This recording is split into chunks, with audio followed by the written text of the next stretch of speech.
Welcome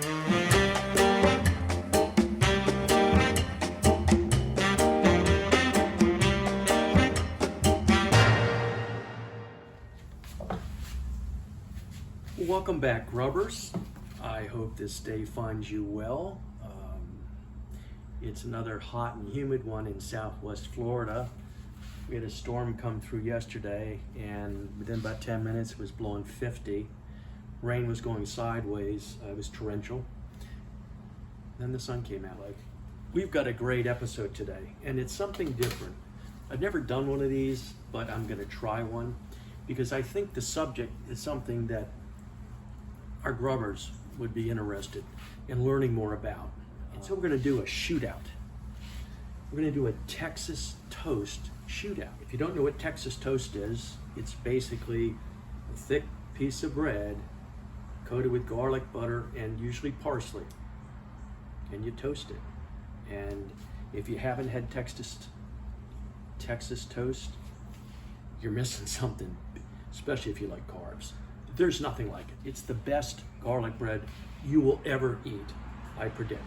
So there are basically many brands, but they're national brands. And I want to do brands that anybody can get, or almost anybody can get easily. So we're going to do Walmart's store brand.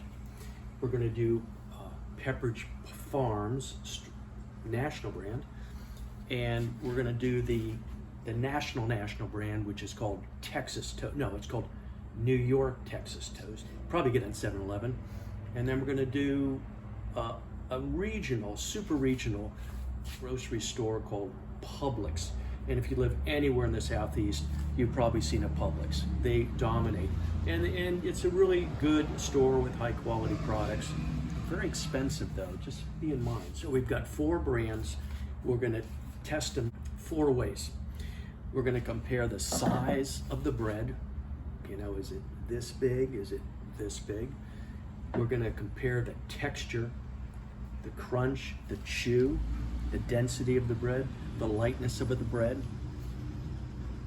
Oh, there's my mailman, mail lady. You know, it's different every week. They must have a lot of turnover at U.S. Mail. That's all I can say. Oh, I know that guy. He's been around for at least 2 weeks. So we're going to test size, texture, flavor, value, price, and they dramatically differ. Let's get going. I'm going to show you shortly the brands so you can spot them visually when you walk into the free, and this is all frozen department. Then we're going to toast them. We'll present them side by side and we'll do a taste test, and it'll be the great Texas toast shootout. But before we get started, the actual shootout, of course, I have to share a little history. There's a lot of lore around Texas toast. Now, of course, it had to be originated in Texas, but the restaurant was called the Pig Stand. And in the early 20s, the Pig Stand was opened for the first time in Texas. It became a big deal. I mean, it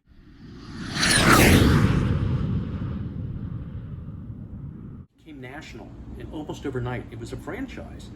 And it was, as you can imagine, all things pork.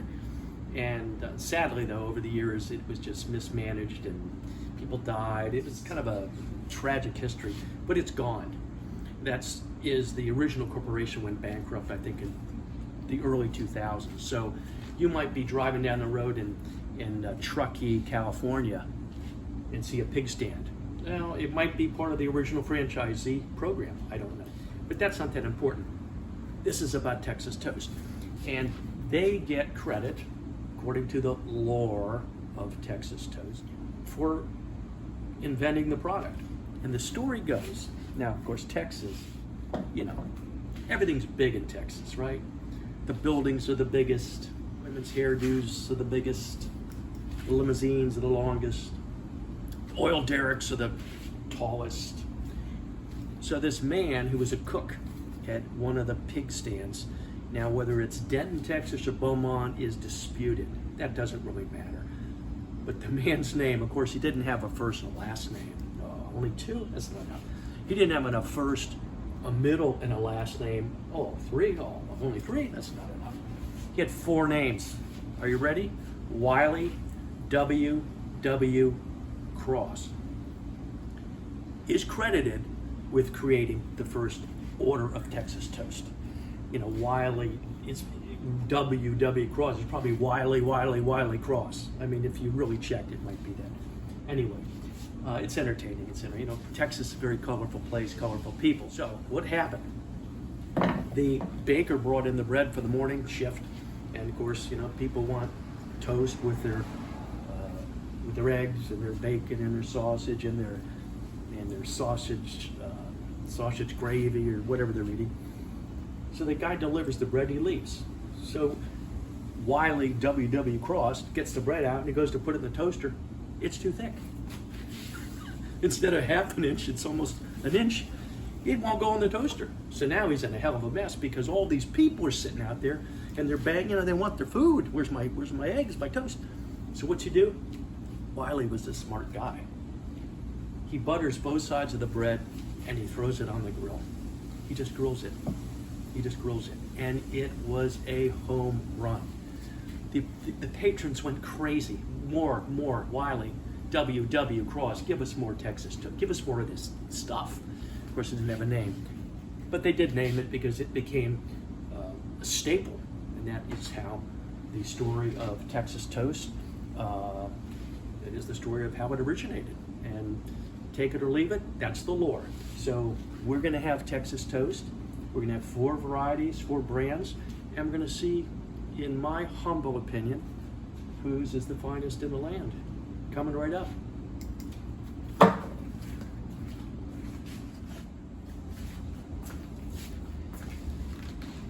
Welcome back, grubbers. Are you ready for our Texas toast shootout? That's a nasty looking weapon, isn't it? It's a 6-shooter like it's actually a 6-shooter from Afghanistan. They do it a little differently in Afghanistan. Anyway, let's get serious. So the contenders are 4. In this corner is the super regional from Publix, coming in at $2.58. We have a national brand by good old Pepperidge Farm. What the heck is Pepperidge Farm? $2.34. Then we have the bakery that kind of invented the product category, if you want to call that you could buy at supermarkets, and that's the New York Bakery Texas Toast. I'm sure it's not baked in New York. Okay, and that came in at $2.42. And then finally, we have the great value, which is of course Walmart, and another national brand. You can of course get it just about anywhere, and that came in at $1.57. Yeah, to keep track of our toast, because they're going to go here on the rack, I'm going to line them up just like we have the boxes. So up in this left-hand corner is going to be the Publix, Pepperidge Farm to the right upper hand corner, lower left New York, and then lower right is going to be the Walmart brand. Okay, grubbers, time to get busy here. So we've got our toast out. Texas toast has been laid out on our rack for the toaster oven, and right out of the bat, I note some discernible differences. So let me get out my tape measure. The first one is thickness, which is very interesting. The Pepperidge Farm over on the right here is about 7/8 of an inch thick. Okay, our Publix contender, it looks like it's 1 1/8 inch thick. Our New York Texas toast looks like it's 1 inch thick, and the Walmart Texas toast looks like it's 1 1/8 inch thick. So they all have, well, 2 of the 4 have a different view of what thickness of Texas toast should be.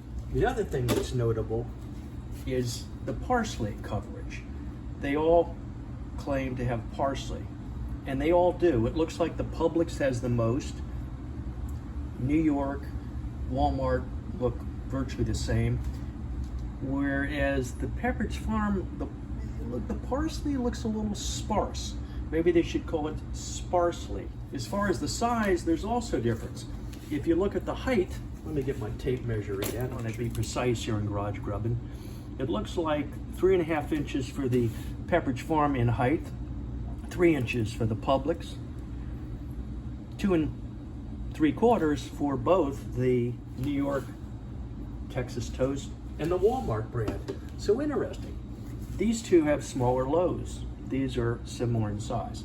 They're all, quote, Italian bread, as opposed to French or Moroccan or, or some other variety, Cuban or some other variety. So that's the lineup. Let's toast them, and then we're gonna eat them, and that's the fun part. You'll see. Okay, toaster, here we go. Here we go. In the toaster, Texas toast. I'll be back soon. Turn that on a full, they call it high or max, and see you in about 8 to 10 minutes. Okay, grubbers, are you ready to try some toast? Let's start with Pepperidge Farm. It's on the right, and we'll go counterclockwise. When you do a taste test of anything, when you're comparing different foods, between taste, you really should cleanse the palate. And so I've chosen to cleanse it with something, they say something fruity, like a sherbet, perhaps, something like that. But I don't have any sherbet. But I do have peach lemonade, hard seltzer. So I'm gonna have to imbibe a bit between tastes. So let's start with the Pepperidge Farm.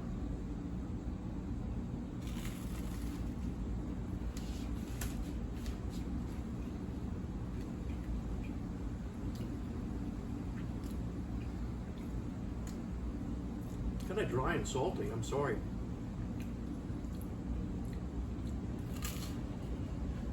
Good, it's not bad. Those are the two words that come to my mouth to me, dry and salty.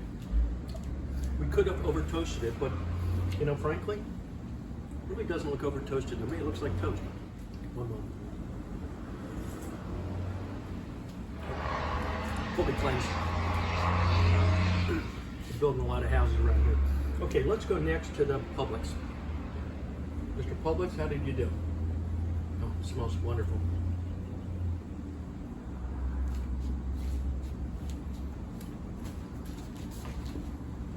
Oh my God.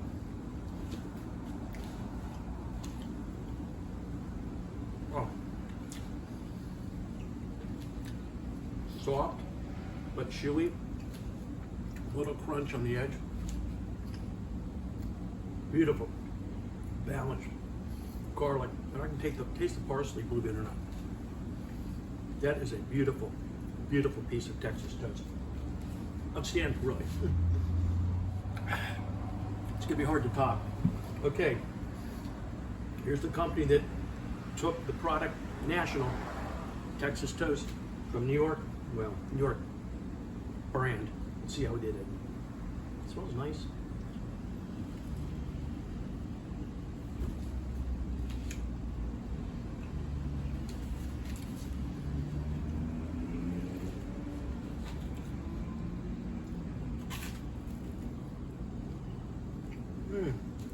Very moist, very buttery. Good flavor. Good flavor. Wow. Finally.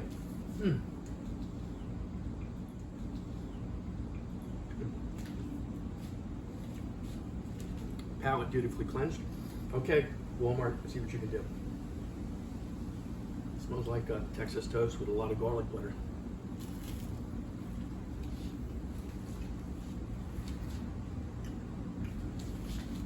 Oh, come on.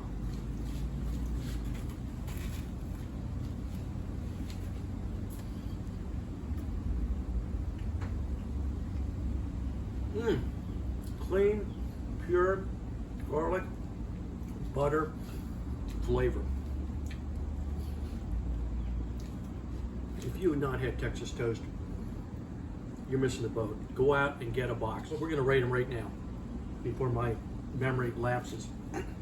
Sorry, last place, Pepperidge Farm. Go back to the kitchen, I mean, you've been making bread for 200 years. You gotta be able to figure this out. Too dry, too salty. And where's the parsley? Sparsely, perhaps. That's number 4.